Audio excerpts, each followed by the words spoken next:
So, hello, Diana. Thank you so much for joining us. My first question to you is: you've written a best-selling book with us called Heart of Tantric Sex, and tantric sex. Tantra is a word that means a lot of things to a lot of different people.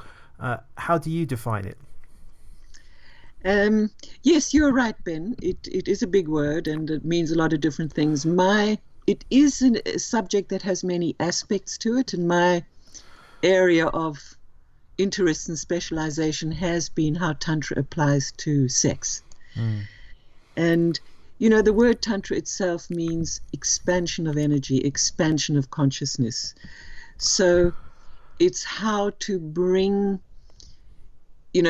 transform the sex act into something which is more elevated and a higher experience. And one can also call it a spiritual experience. So it's about how to be more aware, more conscious, and more present as you are having sex. And this completely changes the quality. So, yeah. Yeah, simple terms, that's good. No, that's very, very clear. So it's about a more mindful, meaningful experience of sex.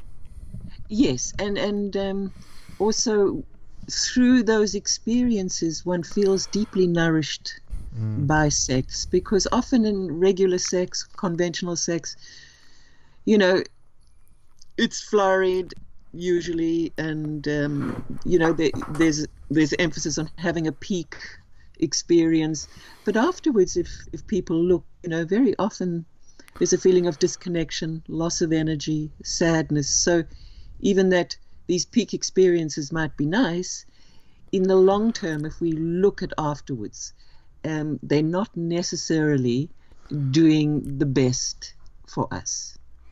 So, that's why it's really an inquiry into sex, which we take very for granted in the sense of this is how we do it. So it's about, shining a little more light onto that whole area and looking to see how one can, bring a qualitative change by allowing body energy to expand rather than get compressed, which is usually what we do with it. Lovely, very clear, thank you. And how did this sort of become your calling? How did your or part of your calling? How did your life kind of how did you realize that this was something that you were particularly interested in and wanted to teach and share? It started really from sheer curiosity. I was in my early 30s. I'd had a lot of sex, and it was always nice. I didn't feel I had a sexual problem, but I did have access to, at some point, some interesting information about alternative ways, tantric ways. So just for fun, I started to put them into practice when I was making love. And it really brought around a big change. I felt so different as a person. So it was, and then I continued, to apply these teachings, and then realized after some time that my whole view of sex had changed, my whole experience of sex had changed. So it really started with me before I thought about other people. So then, I started to talk to people about it, or they would come to me with questions, and I found I could explain things. Then I decided to write a book just for fun again. It was like, okay, you've had these body experiences. How can you express that in words? Can you express that in words? So that first book that I wrote a long time ago now was just an experiment. And, luckily it has resonated with people. And as you say, it's, now a bestseller. So that is lovely.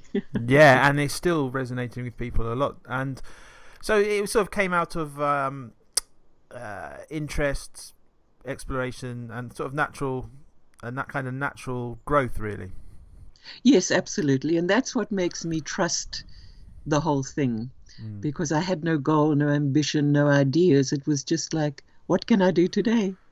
And, over the years, then everything really changed. And sex became something more of a positive force, Yeah. a healing, nourishing force. So yes, step by step, slowly, slowly, and fascinating. I mean, I could never have imagined that,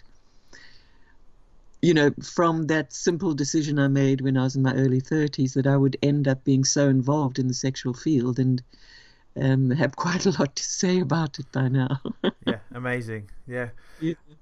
And so you mentioned before kind of what tantric sex and what you've written about and teaching about is connected with a more expansive and nurturing and healing experience of sex, as opposed to chasing a kind of peak experience. Do you think that there's a kind of and you said that sex can be associated with disconnection afterwards and a kind of sadness. Do you think that there's a kind of unhealthy conditioning in this way about sex generally in Western culture? Yes, absolutely, Ben. And this is the biggest tragedy. And it's not like we choose the conditioning. It happens to us unconsciously. We're imprinted by the society, by the vibrations, excuse me, around sex and so on. So we grow up, we're innocent when we are born and so on, but slowly we get this imprinting. That means that most of us, 99.9% of us, will move in a similar way in sex. Yeah. So in that sense, it's a matter of realizing the conditioning and then starting to work, not against it, but start to break it down, start inquiring into it. And our basic imprinting is that it's all about peak experiences. So that involves a lot of doing, a lot of action, a lot of building up excitement and sensation, because we believe that the peak is the thing. Yeah. So it's about becoming less mechanical, more conscious with what you do. So it is so helpful for people to start to step away from conditioning. Because it opens up a whole other level of sexual experience and, of course, love experience. And love is definitely more sustainable when we have a more nourishing style of sex. So kind of what you're saying is, for most people, if they think of good sex, they think it has to be a massive peak experience or orgasm. That's kind of the barometer, and if that didn't happen, then something has gone wrong. And what you're talking about is not focusing on that and focusing on more the kind of sensation in the moment. Yes, exactly. So it's more about the journey along the way. Normally we just go full speed ahead, try and reach that peak. But it's more about being present, letting things unfold, letting the body do it more rather than the mind. Like, people are very afraid of not feeling. So therefore we do all this action because we're afraid not to feel. But the body is very sensitive if it's given the space. And it's very delicate and very fine sensitivity. So, yeah, I've lost track there. No worries. And I was going to say I've got to be careful in talking about masculine and feminine, but is it sort of fair to say that there's that concentrating on the peak experiences, valuing a kind of masculine value, and not focusing on the destination, and is more of a feminine kind of value? Absolutely. That's a very good insight. So, and it's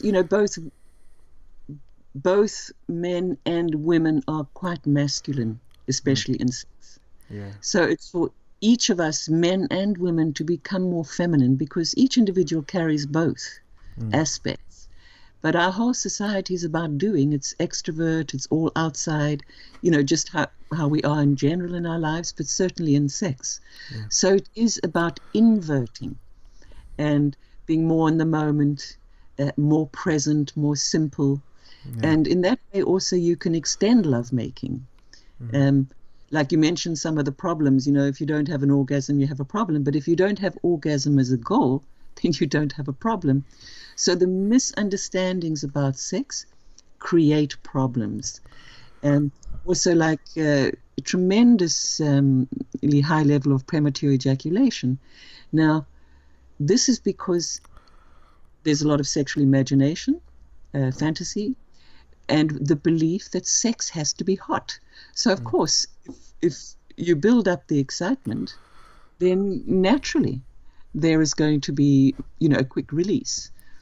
So it is a lot about cooling down, being more centered, being more aware, and taking things step by step. Yeah. Lovely. And so this kind of shift in values, different values we're focusing on. Absolutely. And really, if you start to practice and start to observe yourself, especially how you feel afterwards, then those values become created and reinforced and give a lot of encouragement. Of course, the conditioning is quite strong, so it's not like you can flick a switch, because the conditioning will always come in and say, push it, push it, push it. But we have awareness as humans, we can, bring choice into the matter.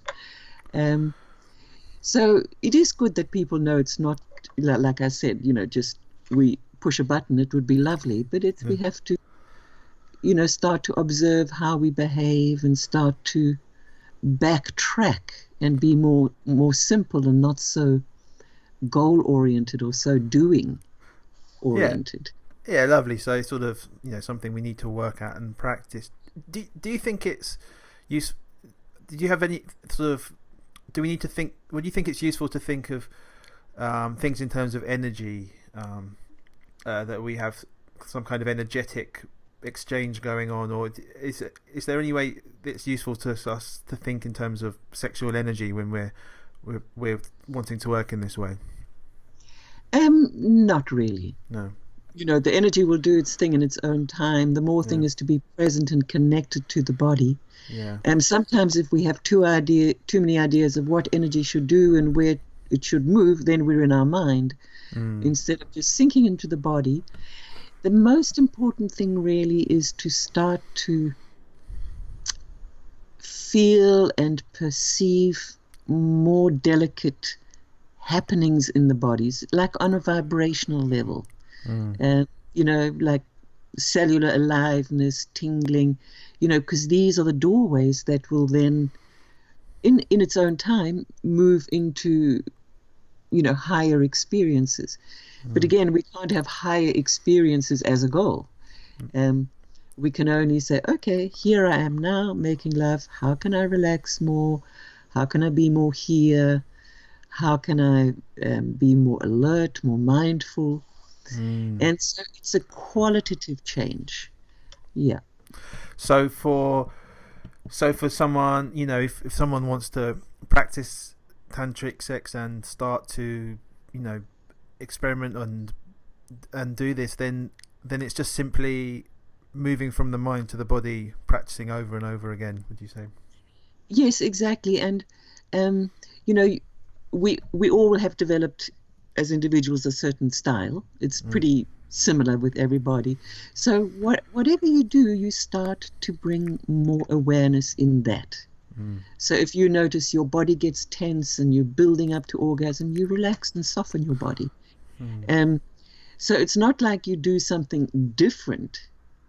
It's more like the way you are having sex now, you bring more awareness into it. So in the end, it's really not what you do, but how you do it. And it's that how that makes all the difference. And when we are more aware, more conscious, naturally we slow down. And when we're more slow, we're more sensitive. So, that is the path to take.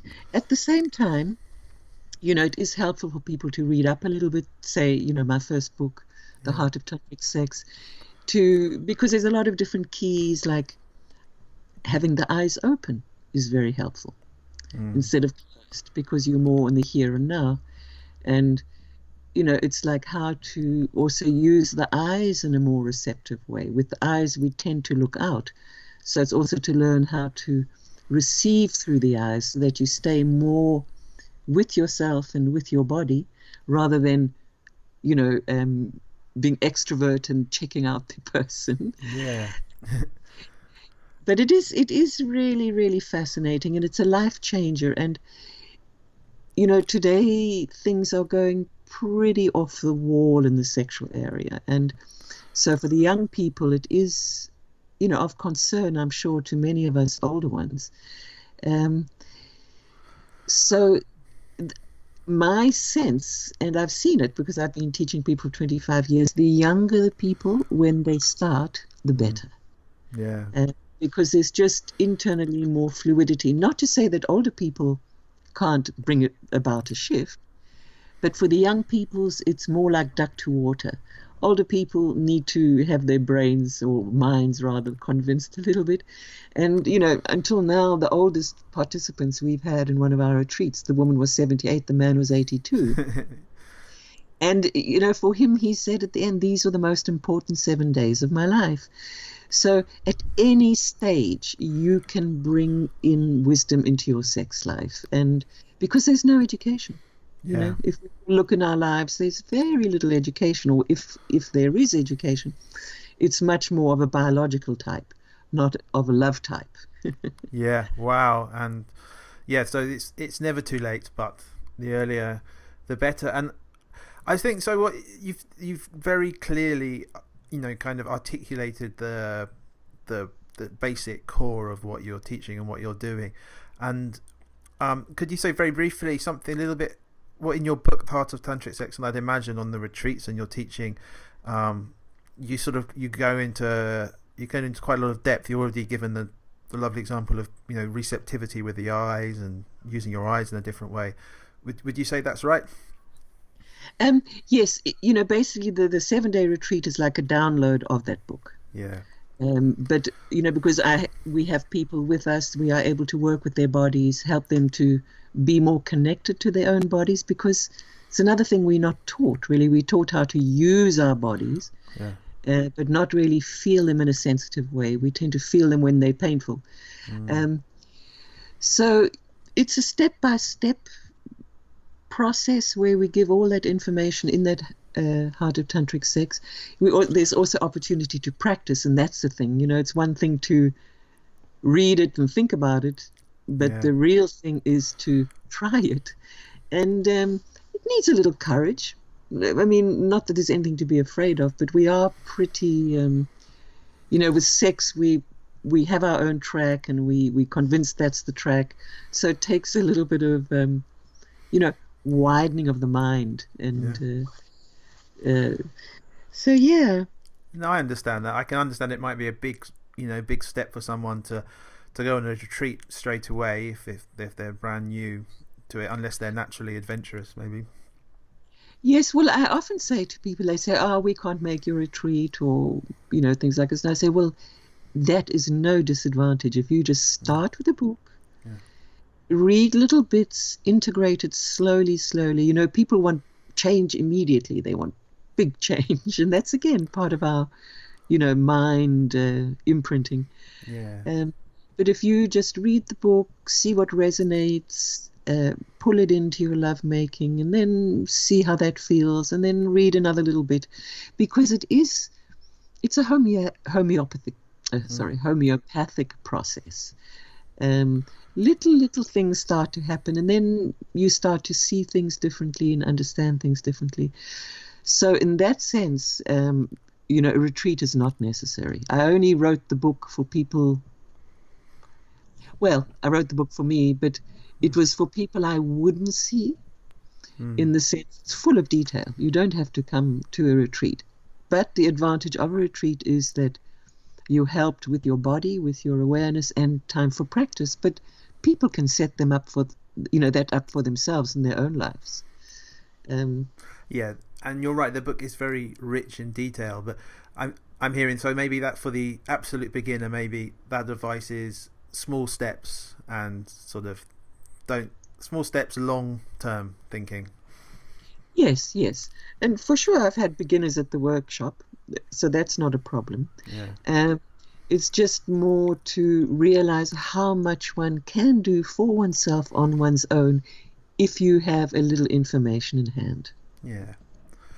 Wonderful. And thank you so much for explaining so succinctly and clearly what your work and teaching is about. For people who'd like to know a bit more about you, can you sort of say where we can find you, get in touch with you, or maybe what are you up to at the moment? Well, yes, I'm living in Switzerland, and that's actually where all the Making Love retreats are happening. And right now I'm doing my tax declaration, but I do start teaching again in 3 weeks. I have a website, livinglove.com. And so, the books can be seen there, and there's other interviews. And there's also a TEDx talk that I did recently called The Power of Mindful Sex, which is just 17 minutes long, which could be helpful for people to listen to, because it's like a wrap-up or a starting point. That can be found also on my website, livinglove.com, if you go under the audio section. Yeah. Or you search on YouTube for TEDx talks. Wonderful. Well, I'll make sure those links are in the notes for this chat. And I just want to say thank you so much for coming on. Well, it's been a pleasure, Ben. We've had so much email contact over the years, so it's lovely finally to hear your voice. Absolutely. Thank you so much. Okay. Wish you the best, Ben. Thanks a lot. Bye.